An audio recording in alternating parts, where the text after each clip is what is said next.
Halo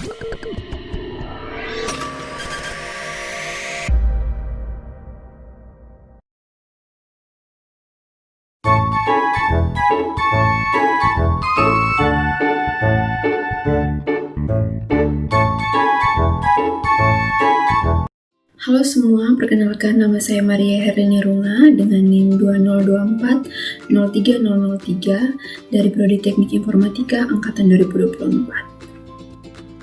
Di video kali ini saya akan menelusuri salah satu topik penting dalam dunia komputer, yaitu CPU atau Central Processing Unit.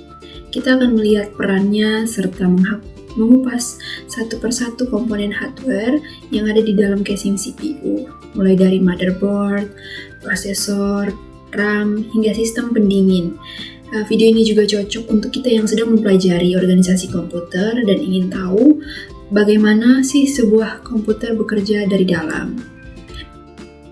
Sebelum itu, kita harus mengenal dulu apa itu CPU.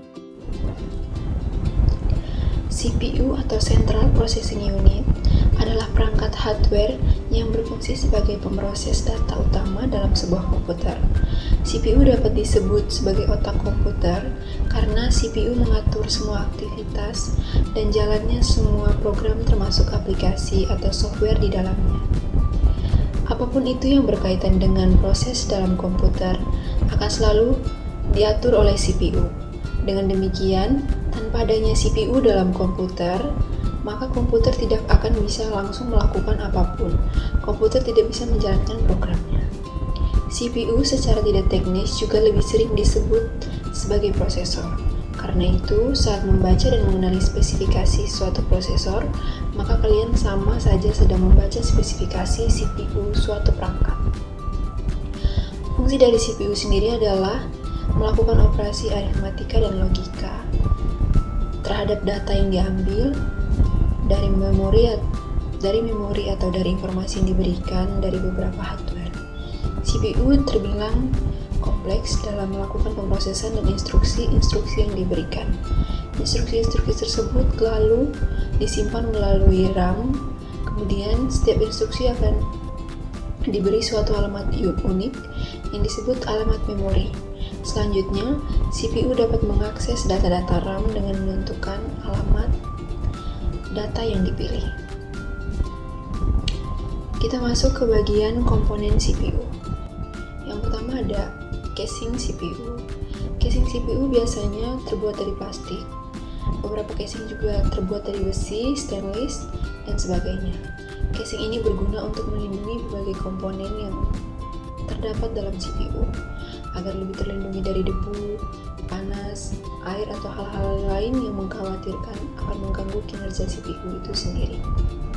Selain itu, juga berfungsi sebagai tempat untuk meletakkan dan memasang berbagai komponen, seperti motherboard, power supply, optical disk, drive, hard disk, dan lain-lain. Berikutnya kita masuk ke motherboard. Motherboard ini merupakan sebuah tempat berbagai komponen elektronik serta komputer lainnya dipasang dan tentunya bisa terhubung dengan satu dengan yang lain. Komponen-komponen yang menjadi bagian inti dalam motherboard adalah prosesor, sound card, video card, hard disk, dan lain-lainnya. Motherboard juga berfungsi sebagai media penghubung untuk setiap komponen-komponen agar dapat saling berkomunikasi dengan komponen komputer lainnya. Selain itu, setiap motherboard memiliki acuan spesifikasi yang berbeda-beda, seperti spesifikasi prosesor, seperti yang dapat didukung oleh motherboard, beberapa besar kapasitas maksimal RAM yang didukung oleh motherboard tersebut. Yang kedua, kita masuk ke bagian prosesor. Prosesor sendiri adalah salah satu komponen inti, karena jika tidak ada prosesor, kemungkinan perangkat komputer tidak dapat bekerja sama sekali. Oleh karena itu, banyak yang bilang bahwa prosesor adalah otak dari komputer. Semua proses maupun perintah akan dikerjakan pada prosesor, meskipun masih perlu bantuan komponen-komponen lainnya. Semakin tinggi kecepatan suatu prosesor, maka semakin cepat komputer memproses berbagai macam data. Yang berikutnya ada kipas prosesor. Kipas prosesor sendiri berfungsi sebagai pendingin dan menjaga suhu agar prosesor tetap dingin dan stabil. Hal ini bertujuan agar perangkat prosesor komputer tidak overheat maupun rusak.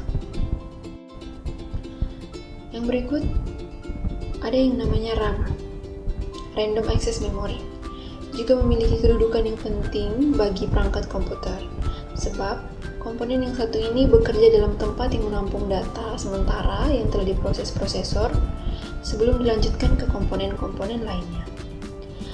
RAM juga dapat diganti dengan ukuran kapasitas yang lebih besar atau kecil, namun hal ini tentu harusnya sesuai dengan kapasitas maksimal RAM yang terdukung di motherboard kalian. Suatu RAM biasanya menggunakan perhitungan baiti, dan kapasitas RAM yang beredar di pasaran biasanya berkapasitas 256 MB atau 512 MB, 1 GB, 2 GB, 4 GB, 8 GB, dan lain-lainnya. Jenis memori yang masih diproduksi saat ini adalah DDR1, DDR2, DDR3. Berikutnya kita masuk ke bagian hard disk. Hard disk berfungsi untuk menyimpan berbagai data dan berbagai sistem operasi dari suatu perangkat komputer itu sendiri. Hard disk biasanya menggunakan perhitungan baiti. Semakin besar kapasitas hard disk, maka semakin banyak pula data-data konvensional yang dapat disimpan. Ukuran kapasitas hard disk yang beredar di pasaran biasanya bervariasi, mulai dari 250 GB, 500 GB, 1 Tera, hingga 3 TB. Yang berikutnya ada CD atau DVD-ROM. DVD-ROM atau Optical Disk Drive ini adalah piranti yang dapat digunakan untuk menulis dan membaca kaset atau kepingan CD atau DVD. Selain itu, CD atau DVD-ROM juga dapat digunakan untuk membanding atau mengcopy CD dengan menggunakan berbagai software. Sedangkan format yang termasuk dalam CD atau DVD-ROM adalah CD-ROM drive, CD-RV drive, CD-ROM drive, dan DVD drive. Yang berikut ada VGA card, Video Graphic Adapter. Merupakan salah satu komponen yang sangat penting untuk sebuah perangkat komputer. Hal ini dikarenakan VGA berfungsi sebagai pengelola data grafis sebelum ditampilkan ke monitor. Tanpa VGA, maka layar komputer bisa dipastikan tidak menampilkan apapun. Selain hal itu, VGA juga sangat penting untuk menentukan kualitas gambar dan tampilan pada monitor komputer. Yang berikutnya ada sound card. Piranti yang satu ini lebih berfungsi sebagai pengelola audio untuk perangkat komputer. Sound card juga berfungsi sebagai prosesor audio yang dimana dapat mengubah sinyal analog atau sinyal digital yang masuk ke dalam input lalu menghasilkan audio atau suara pada sistem komputer. Sound card juga berfungsi untuk mengontrol semua audio yang terdapat pada perangkat komputer. Yang berikutnya ada power supply. Power supply sendiri berfungsi sebagai pembagi daya atau sumber arus listrik pada setiap komponen-komponen komputer. Selain itu, power supply juga berfungsi mengubah tegangan DC atau AC sebelum dialirkan ke setiap komponen-komponen komputer.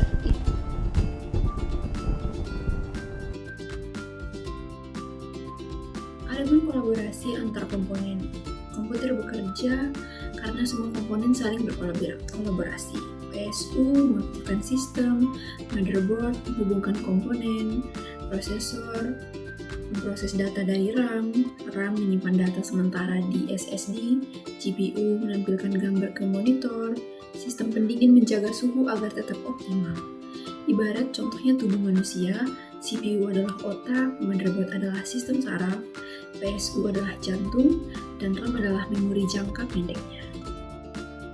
Jadi, CPU bukan hanya satu chip kecil, melainkan sebuah sistem kompleks yang berbagai komponen hardware yang bekerja sama untuk menciptakan komponen efisiensi, responsif, dan bertenaga.